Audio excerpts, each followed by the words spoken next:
and I will share the recording with everybody right after this. So yeah, today we're talking about making entrepreneurship training practical, moving from the classroom to the real world, because it's quite an important thing that we do, and I will highlight that within this. Cool. The webinar flow is simple. Why should we make entrepreneurship training practical, and how do we make it practical? And once we make it practical, how will it benefit your business in saving you money and possibly making you a lot of money? I love both of those, but I love making more money. And then I'm going to share with you a ready-made solution, already made and made in Africa for Africa and tested in Africa. And then we're going to pop over to a Q&A session. In the meantime, as I'm doing the webinar, please feel free to pop any questions in the chat. Graham will monitor all of those for me, and we will address them as best as possible as we can. And I will also engage with you via LinkedIn after the webinar. So before we start, a quick rundown of the company and me. I was finalist 2022 for Startup Mentor of the Year. The business, the human entrepreneur itself, was finalist for Incubator of the Year for the 2022 Africa Startup Ecosystem Builder Awards. I'm also Thinkers 360 Top 50 Global Thought Leader and Influencers on Lean Startup for 2022 and 2023. And the human entrepreneur has a goal and a vision and a mission. Well, our short term is to create 10,000 jobs by creating 10,000 businesses. And that's simple and straightforward once you see how we can make entrepreneurship practical again. Let's get, why do we need to make entrepreneurship training practical again? Well, it's like playing the piano. What I've seen a lot of programs out there is it's like teaching somebody to be a concert pianist by teaching them musical theory and studying musical books. The best way to start to learn to play piano is by playing the piano, and it's getting people out there to do the work. Because I've seen with a lot of I mentor in other incubation programs as well, and I engage a lot with other incubation managers. And I didn't type the word out there, but I refer to it as an incubation constipation. You take people through that incubation process, but the process itself does not fix the person. It doesn't create that mental fitness and the right mindset for them to take action. And that's why we need a more practical approach to entrepreneurship. Although in incubators, you're supposed to go out there and do the work practically, it does not happen. Also, you save money on training. What do I mean by that? A lot of the entrepreneurial training programs work from this premise: if I give you all the information, budgeting, forecasting, strategy, business models, blah, blah, and I can go on for a long list, that is enough for you to go out there and start that business. In fact, I found it overwhelms people. I always compare it to going on a first date and telling the other person all of my complete and detailed morning bathroom procedure, followed by all my difficult, weird quirks, and then all the crazy people in my family. They will never call me again, ever again. The thing is, once you start going practical and you do it a practical approach, it informs the learning. So the actual practical doing of it leads to what needs to be learned next. And that is a more cost-effective way of spending your budgeting and your training. Instead of just training people, spending money where they're not going to use it. Now, once it's practical, it informs the learning journey. Also, I see a lot of that, I used in the marketing for this webinar, to teach a man to fish and to feed him for a lifetime. But I don't see a lot of people fishing out there. And even if you just look at skills development and everything out there, there's a lot of unused potential there. I see it as a dam on top of a mountain. It has a lot of potential. And once we break that dam wall, that's when it will come streaming out. And we can break that dam wall by making entrepreneurship training more practical. So let's look at what should you focus on to make it practical. Now, it's not just simply going out there and let's go and do that. I'm talking about let's make it human focused. Have people do the work. Focus on the jockey less than on the horse. Also, it needs to be quick and speedy. People in Africa are hungry now. We don't have time to wait 12 months to go and build a business. People are hungry now. They need to eat now. And that's why we need to make it practical so that we can get the benefits of it as quick as possible. Also, cost effectiveness. I think the days of 100,000, 200,000 Rand per person programs are coming to an end. There's simply not the budget for that, and the results that we're getting is not showing a return on that investment. Also, we need to focus on micro entrepreneurship instead of small businesses. Micro entrepreneurship is very important. If you look at the United Kingdom, 95%, America, 92% of all businesses are micro. Yet we focus so much on small business development, and that's usually in a developed economy, or any economy for that matter, about 4%. So the training we do there is also very relevant to what's really needed on the ground. And the great thing about micro entrepreneurship, it has low to no startup costs. Also, it doesn't need to depend, it shouldn't depend on external funding. What I found is you apply for funding, it can take 6 to 12, sometimes 18 months, and then you don't get it. And then what? We've just wasted a year and a half. With a more practical approach, we can cut that down, build businesses that create profits in a very short space of time, and that will also better the funding environment going forward. Also, it should be industry and sector independent. I see no use of creating a program that is just, okay, this is just for agri, this is just, there's so much duplication, and it'll just increase the costs as well. And also, I'm not proposing here making it practical, replacing everything. I'm not here to destroy everything. It needs to plug into existing programs and initiatives. It needs to complement them, either feeding them, working with them, or downstream from them. That is a very important part. So let's see how your business can benefit when you make it practical. So now, if you make entrepreneurship training practical, if you look at strategic use of ESD and ED money, the Enterprise Supply Development slush fund, is that the wrong word? I do apologize. That's politically incorrect. Total budget available is pegged at about 26 billion Rand, but not everything is used because companies say there's no practical way for them to spend it. But also CSR, CSI spending, you can use that to grow your business. So for instance, if you're in the banking sector, a lot of people in the banking and financial services sector wants to access the informal economy.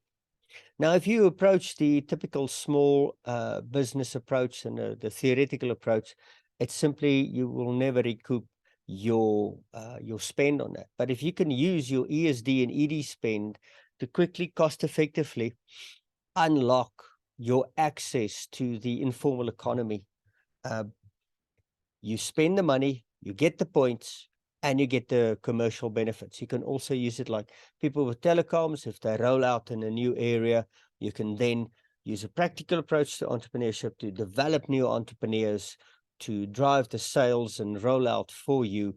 So it's just a better spend of the money you were going to spend anyway as well. If you make it more practical, it leads to rapid job creation. Self-employment. Self-employment is the future, unfortunately, ladies and gentlemen.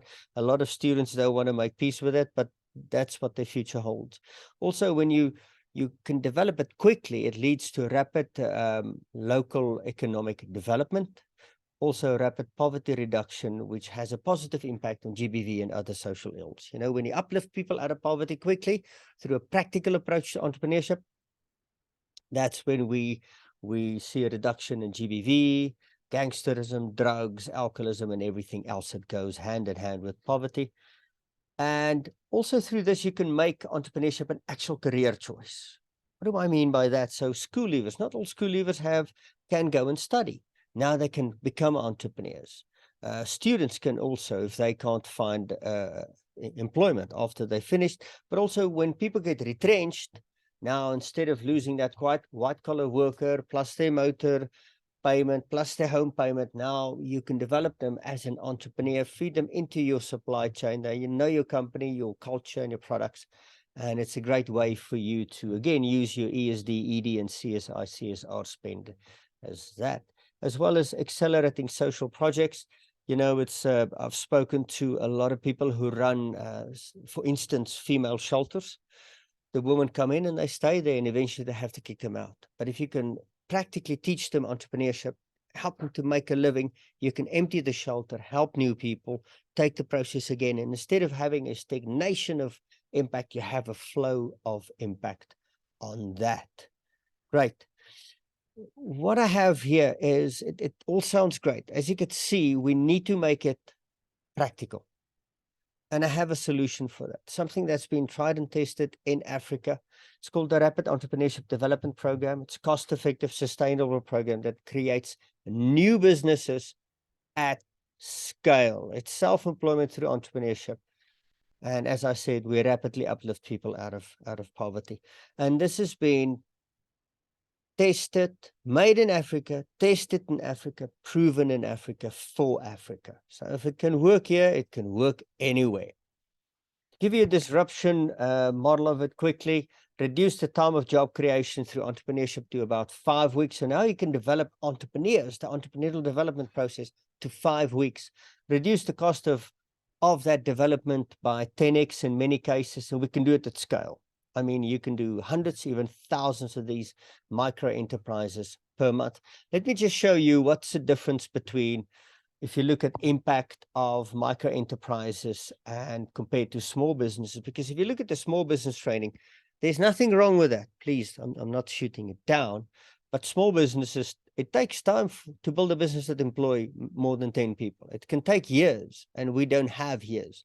Unemployment in South Africa, Africa, and other developing economies, it's a ticking time bomb. And if you look at what's happening with the war, American economy, our economy, and what's looming in our load shedding, ladies and gentlemen, we need to build things faster than ever. See, the nice thing is your cost of creating micro enterprises compared to small businesses is massively low, and as well as your development time, but also your social impact is much, much bigger and quicker and greater when you look at micro enterprises. Let me take you through our program. It's a 5-week program. We start with a pre-screening, and that can be anything. With some CEOs, our input criteria is, you call a person and go like, have you ever thought of starting a business? They go like, yeah, I have. Okay, cool. Can you operate WhatsApp? Yes, I can. Boom. You can enter this program. While, and in situations like that, we have a 3-to-1 ratio. 3 people come in, we create 1 business. But also, some people run a 4 or 5 month mindset training and other training, and that reduces that ratio, making it more cost effective. Then in the first week, we have two days of theory training. You can split that into 4 half days or 5 sessions over a week of 3 hours each. That way people can still go and work in their businesses or attend class, whatever the case may be. It is a highly adaptable program. And that's the entrepreneurial awakening. That's when we shift people's mindsets, because the human entrepreneurs process is a human-centric approach that shifts the mindset and create the mental fitness for people to approach the entrepreneurial journey while helping them create that rhythm of success. And then from there, we go into the apprenticeship phase. For 4 weeks, we help them. They have to build a business. It's not like, okay, we're going to help you to. No, you have to build a business. And we found in many cases, people will start and kill 2 or 3 businesses in that 4-week period, because what we show them is rapid iteration, because people take action in this class. It's not simply, yeah, let's go and figure this out, take another month. Ladies and gentlemen, we don't have time. People don't have time. They need to make things happen as well. So if you look at the outcomes there, the theoretical training is learn and understand how to apply different methods to create new opportunities, opportunity accelerators, how create a plan to find your first customers, how to test business ideas with little or no cost, learn how to understand how to start a business without funding. You're not allowed to use the F word in our course. That's funding, because you need to make a plan to make that business run now. And if you need funding, build another business that creates money for you so that you can use your own money to start your own business. In the pre-incubator, it's simple. Build a business with customers, generate revenues, generate profits. It's as simple as that. Can't make it easier. So why does this work? Because we bring together training, support, and practical experience driven by a mindset focus. Now, entrepreneurial training, if you look at typical classroom training, lead to an 11 to 12% improvement in the business's profitability. While they found mentorship and coaching, it barely moves the needle. But what the research shows is that mindset shifting has a 30% increase in profitability of businesses. And that's what we focus on. We create entrepreneurs en masse. And this is what I want to show you here. With our current training capacity, we can do about 500 businesses a month. We can double that to 1,000 per month in 30 to 60 days. And then you can scale it further and further. And our vision and mission is international. We're going to go right through Africa. We're talking to other African governments and other areas within Africa, and we're going to turn Africa around, because now at this level of scale, we can create jobs at the same rate as what we're losing in, same rate or faster. So we can claw back and make Africa stand on its own 2 feet. There's just some statistics on it. On average, we get an 80% net promoter score. Look at statistics, getting sales, people had 126% improvement there, product research, 124%, customer research, 129%, sales and marketing, 117%. I'll send you a PDF about everything as well, and you can analyze it in more detail there. But let's look at the cost effectiveness, ladies and gentlemen. Cost effective, it starts from about 7,500 Rand per person for this 5-week program. We start with a cohort of minimum 100 people. Terms and conditions apply. You know, some people say, well, we want to add the funding element based on performance. Some clients want to add a coaching element to it, want to extend certain parts of the program. And this is based on pricing within Gauteng. You know, once you go into rural areas, once you go into faraway areas, it does have a cost impact. But as you can see from there, this is highly affordable. Now we can truly start clawing back the unemployment crisis that we face here in South Africa and the rest of Africa. As I said, the mission, we're going to create 10,000 jobs by creating 10,000 businesses. And now let's get over to the Q&A section. On screen, you have my contact details. Call me on my mobile phone. Go visit the website, thehumanentrepreneur.org. Everything's there. Look at the amazing videos that we have there of people, what they do. And then, I heard something. Okay, cool. And yes, you can email me as well. That's my personal email address. So, ladies and gentlemen, any questions? Because what we're looking to do here is, you know, if you look at what Mlamule mentioned there, resourcefulness. Africa is very rich in resources. Can't argue that. And our people are very resilient. You know, if you're not, Africa will eat you up in a day. But our poverty lies in our resourcefulness. And that's what the human entrepreneur brings to the table. If you have an existing program, we can bring resourcefulness into that. But great, cool. Yes, Christo. There's a, you got Christo's question, have you?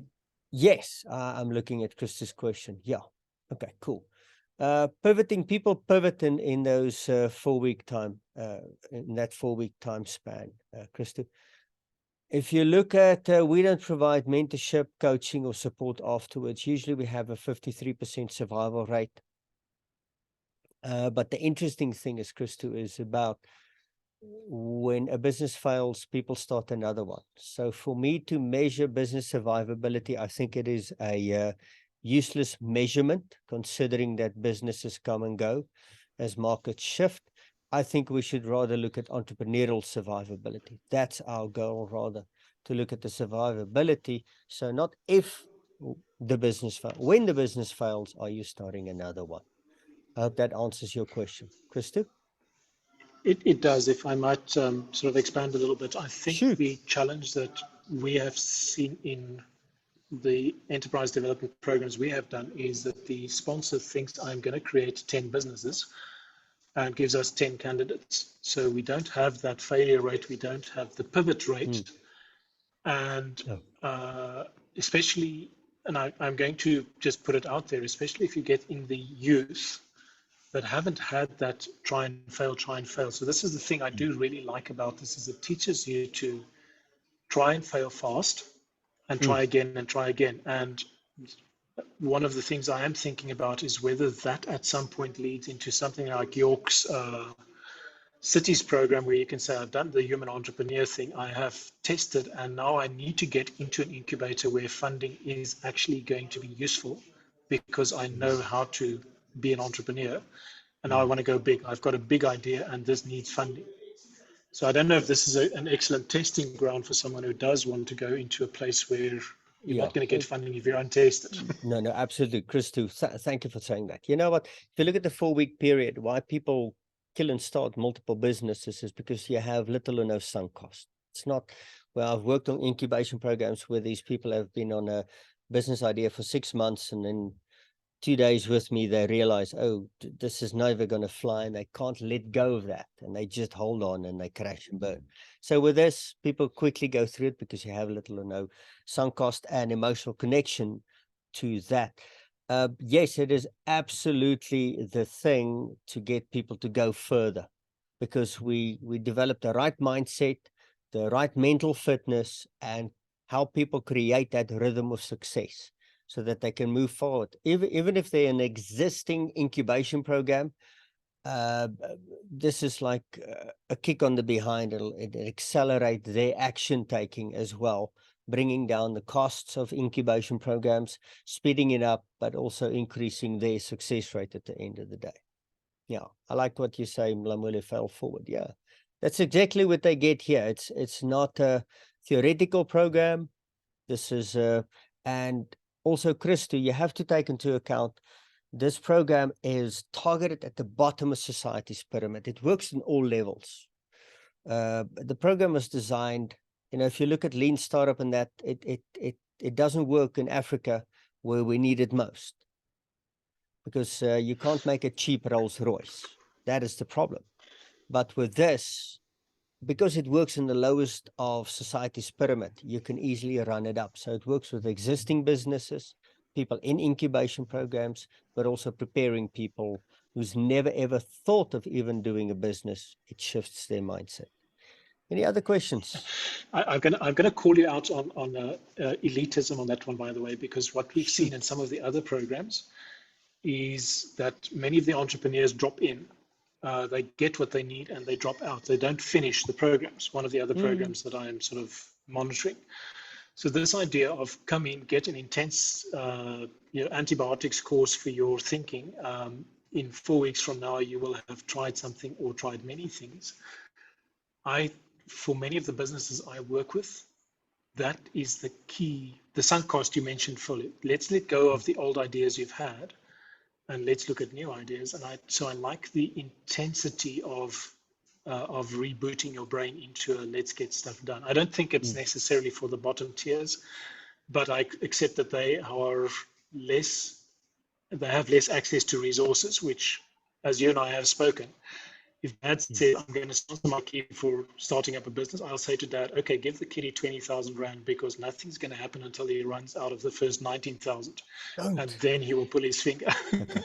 So yes, to give you an idea, we go into townships, and we take unemployed youth and we get them to start that business in 5 weeks without any funding.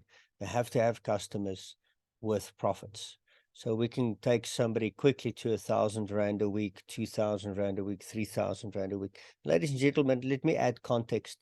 If you earn a salary of 1,500 Rand per month, that is $85 per month, you are in the top 40% of salary earners. It means 60% of people in South Africa live with less than $85. So no, we don't provide. And if we had to provide funding, which we've discussed with some sponsors, it would be in the $200 range. You're talking about 3,000 to 4,000 Rand. So if you look at, we had a baker in the one program, and she had a bakery doing scones and biscuits, but she doesn't own an oven because you don't need an oven. Usually people go and queue for funding and it doesn't go well. And then they wait 8 months to a year and they get nothing. With this, she called her sister. Can I use your oven? Cool. Pay some rental, get the business going. And she started the business in a day. You see, there's another question. I think the current moment, people are failing to grow and maintain the business to keep on making others turn to grow too fast, burn out. Okay, cool. Thank you very much for that. And that's what we do here is the mental fitness. And you have to look at growth. What does it mean? Growth, I look at the acquisition of customers and the growth of the entrepreneur. Yes, once they start getting bigger, then that type of stuff will happen. And that's when you need further assistance in bigger programs for that. But with this, we create that rhythm of success where you fall into a consistency, where you consistently build the business. We had a mechanic once, he had 2 customers in 2020. Then he applied consistency. He signed up 4 new customers per week for 6 months. Next thing, he had to have premises and employing 3 other mechanics. So yes, it's all about the mindset. Our focus with this program is developing the right entrepreneur right now. Any other questions, ladies and gentlemen? What I will do is I will send this recording to you via LinkedIn, and also share a nice PDF about this program. But as you can see, it's cost effective, it's quick, it's been proven and tested, it works. And if you really want to develop entrepreneurs massively fast and even turn your own program around by getting people to take action and have the right mindset for action taking, then this is the process for you. And I hope to engage with everybody going forward. So we could have a conversation. Yes, Christo, I'll give you a call. Let's go and have a cup of coffee, or in this weather, hot chocolate. And let's make a plan around this. Thank you, ladies and gentlemen. I really appreciate this. And I look forward to engaging with you. Thank you.